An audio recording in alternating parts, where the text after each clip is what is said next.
በምድር ያለችዋን ቤተክርስቲያንና የእግዚአብሔር ዙፋን የእግዚአብሔር ቤት የሆነችውን ቤተክርስቲያንን የሰሩ ወንጌላውያን በእነዚህ አራቱ ተመስለዋል። የክርስቶስንም የህይወት ታሪክ ስታዩት በእውነት ለመናገር ከአራቱ አያልፍም። ክርስቶስ በምድር ላይ መጥቶ ያደረገው የኖረውን ህይወት ካያችሁት እንደ ሰው፣ እንደ ላም፣ እንደ አንበሳና እንደ ንስር ነው ክርስቶስ ያሳለፈው። ምን ማለት ነው? እንደ ሰው ተወለደ፣ ፍጹም ሰው ሆነ፣ ተጸነሰ፣ ተወለደ፣ በቤተልሔም በግርግም ተኛ።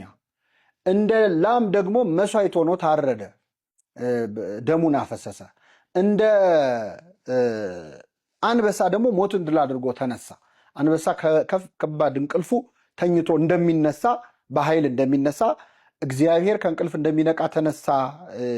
እንደ ኃያል እንደሚለው ዮሐንስ ካርንዶቶ እንደ ኃያል ሰው የሚለው ክርስቶስም እንደ አንበሳ ተነስቷል። ኢትዮጵያዊ ሊቅ ደራሲው አባ ጊዮርጊስ ዘጋስጫ ከመ አንበሳ ተንሳይ ከምክቡድ ነዋምከ ከመ አንበሳ